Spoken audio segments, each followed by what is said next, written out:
penonton seterusnya dari UTM kat sini kita nak ke Kelantan pula. Ke Kelantan kita nak melihat kepada program latihan pengukuhan pasukan bomba komuniti bersama media. Jadi kita terus bersama rakan pelapor kami Amirul Hafiz Rosli yang ada perkongsiannya. Ceritakan. Ya. Silakan.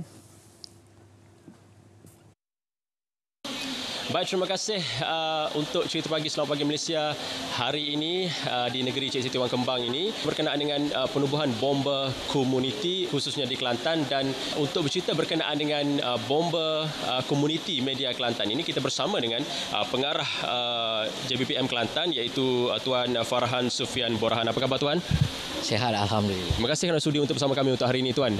Tujuan ataupun objektif untuk penubuhan bomba komuniti khususnya untuk golongan media ni macam mana Tuan? Terutama saya ingin mengucapkan tahniah kepada pihak media negeri Kelantan dengan penubuhan pasukan bomba komuniti di negeri Kelantan inilah. Ini merupakan pasukan bomba komuniti media yang pertama di negeri Kelantan pada tahun ini. Dan penubuhan bomba komuniti media ni ialah ada dua sebenarnya. Yang pertama, supaya pihak media menyelami, memahami tugasan bomba itu sendiri, dan yang kedua ialah pihak media juga menjadi first responder sekiranya berlaku kecemasan yang melibatkan penyelamatan, kebakaran, pihak media juga boleh bertindak awal sebelum pasukan penyelamat sampai. Itu tujuan asas dan utamalah untuk penubuhan bomba media ni untuk di negeri Kelantan.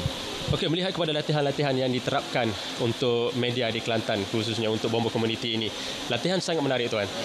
Latihan sangat menarik, sangat mencabar. Dan mungkin selepas ini yang first edition, dan mungkin edisi kedua, ketiga lepas ini ada perancangan daripada pihak Tuan sendiri? Betul. Ini merupakan fasa pertama. Kita ada dua fasa untuk bomba komuniti media ni. Fasa pertama ialah fasa untuk mengenal kaedah penyelamatan.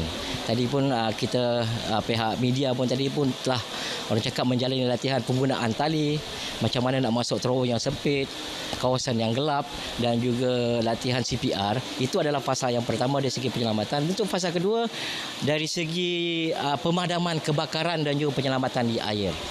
Yang kita akan adakan pada fasa kedua yang memfokus bagaimana tindakan awal sekiranya berlaku penyelamatan ataupun berlakunya kebakaran di satu kawasan, pihak media boleh membuat pemadaman, dan juga sekiranya berlaku penyelamatan di air, pihak media juga boleh membuat penyelamatan di peringkat awal.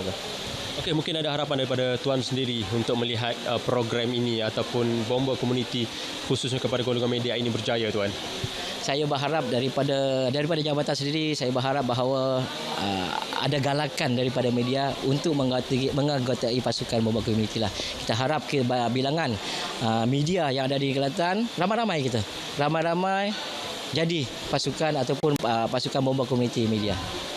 Terima kasih Tuan kerana sudi untuk bersama kami untuk hari ini. Saya kira itu saja perkongsian ataupun cerita pagi yang saya sempat bawakan untuk anda penonton Selamat Pagi Malaysia, dan terus setia bersama kami. Assalamualaikum, salam Malaysia Madani. Baik, terima kasih Amirul untuk perkongsian cerita pagi dari negeri Kelantan.